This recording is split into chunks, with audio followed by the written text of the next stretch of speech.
అందుకే రాజీవ్ గాంధీ టెక్నాలజీని సాఫ్ట్వేర్ అభివృద్ధి చేయడం పట్ల రాజీవ్ గాంధీ గారి యొక్క పాత్ర ఈరోజు చాలామంది ఉద్యోగాలు చేసుకుంటున్నారు, కోట్ల మంది ఉద్యోగాలు చేస్తున్నారు.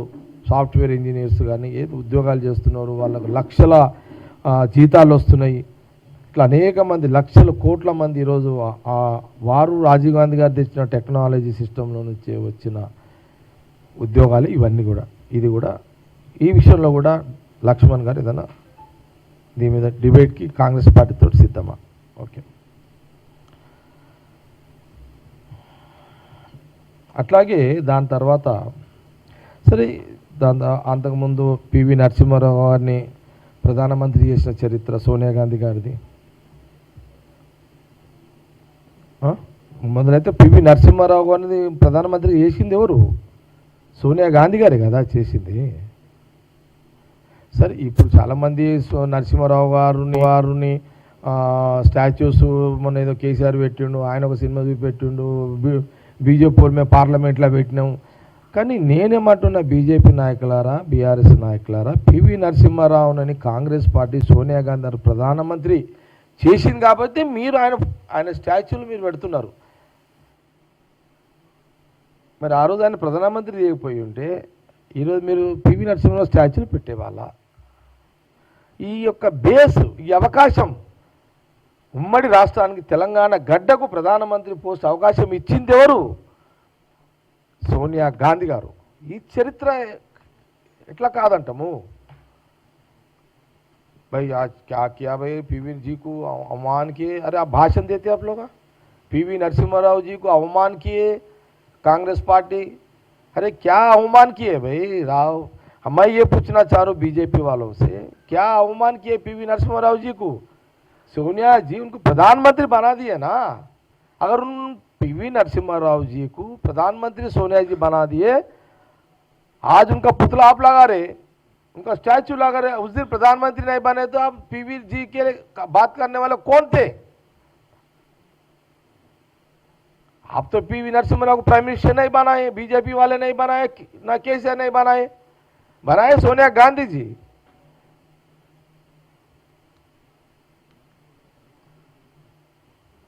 अरे माल हमारा, हाँ, माल हमारा पब्लिसिटी तुम्हारा, ये क्या तरीका है? ये तो हास्यमादी पब्लिसिटी। सरदार पटेल हो रहे हैं ना, बीजेपी अरे तलके वाला కొట్టుకుంటారు. ఎక్కడ నైనా సర్దార్ పటేల్ నెహ్రూ ప్రధానమంత్రి, జవహర్లాల్ నెహ్రూ క్యాబినెట్లో ఆయన హోమ్ మినిస్టరు. జవహర్లాల్ నెహ్రూ ప్రధానమంత్రి క్యాబినెట్లో సర్దార్ పటేల్ హోమ్ మినిస్టరు. अरे మీరు ఎక్కడున్నారు అప్పుడు? మీరు ఉట్టకరే పోతారు అప్పుడు. नहीं सरदार पटेल को था, अरे हाँ था, हम भी मालूम था बोल के नेहरू जी उनको होम मिनिस्टर बनाए। अरे होम मिनिस्टर बनाए जवाहरलाल नेहरू जी, राहुल जी का खानदान बनाए। आप क्लेम आप लोग कर रहे था कब? अब तो पैदा ही नहीं हुआ आप लोग का। ठीक है चलो हो गया। बाद में क्या हुआ? सोनिया गांधी जी सब मिलके सोनिया जी को प्रधानमंत्री बोलने बनाओ, आप प्रधानमंत्री बनो, आप बने तो अच्छा रहता। अगर आप नहीं बनो तो राहुल गांधी जी को प्रधानमंत्री बनाओ। नहीं, दोनों बोले वैसा नहीं, चलो भाई हम मनमोहन सिंह जी को लगाएंगे, उनसे काम चलाएंगे। सीधा साधा आदमी है, उनको लगा देंगे। चलो प्रधानमंत्री मनमोहन सिंह को 10 साल के लिए लगा दिए, उन तो बन गए। ఉపాధి హామీ ద్వారా భారతదేశంలో అన్ని గ్రామాలకు ఉపాధి అంటే పని చేసుకొని డబ్బులు సంపాదించుకొని జీవించండి అనేదే ఉపాధి హామీ. 10 సంవత్సరాలు. బాబు ఫోన్ నామా జర ఫోన్ బంద్ పెట్టుకోండి, సైలెన్స్. తిరుపాల్ రెడ్డి జర బంద్ పెట్టు. మనం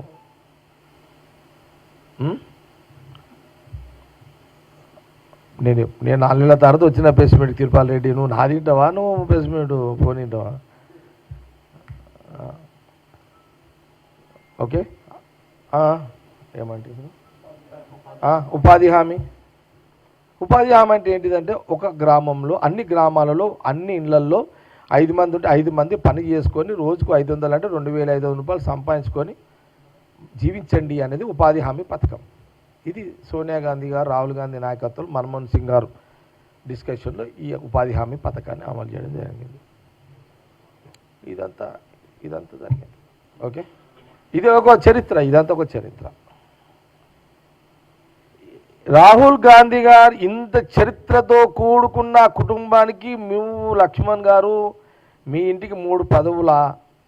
ఏమన్నా అర్థం ఉందా నీ మాటలకు? ఏమన్నా ఆలోచన ఉందా నీ మాటలకు? నీ నోరుకి ఏమన్నా దానికి ఒక అంటే నాలుగు ఉంది కదా అని మాట్లాడుతున్నావా లక్ష్మణ్ గారు? స్వాతంత్రం రాకముందు నువ్వు పుట్టకపోతే వాళ్ళ ఖాందాన్ ఆస్తులని వాళ్ళు వంచిర్రు. నీ అమ్మ 5,000 10,000కి అన్నదమ్ములో కాలు చేతులు కొట్టుకుంటాం ఈడ. 1,00,000 రూపాయలు పంపకం ఉంటే అన్నదమ్ముల మధ్యలో పంచాయతీలు అవుతుంటాయి. ఈడ వేల కోట్ల రూపాయలు మోతీలాల్ నెహ్రూ గారు స్వాతంత్రం కోసం గాంధీ గారి చేతిలో పెట్టి ప్రజలను కాపాడు, పోరాటం చేయి, బ్రిటిష్ని తరిమికొట్టు అని ఒక నినాదంతో ఆస్తులు ఇచ్చిన చరిత్ర గల కుటుంబం మీద లక్ష్మణ్ గారు మీరు మాట్లాడుతున్నారే. మీ అమ్మనైనా అడగండి అయ్యా, మీ అమ్మని అడుగు, మీ నాయనని అడుగు. నువ్వు పుట్టకముందు మీ అమ్మనైనా ఉన్నారు, అడుగు లక్ష్మణ్ గారు. మీ అమ్మ చెప్తుంది, అరే అట్లా అనకరా నాయన బిడ్డ, నువ్వు పుట్టలేవురా, వాళ్ళు దేవుళ్ళు రా, మహానుభావుడు రా, దేవుళ్ళ తర్వాత దేవుళ్ళు రా అని మీ అమ్మనైనా నీకు చెప్తారు.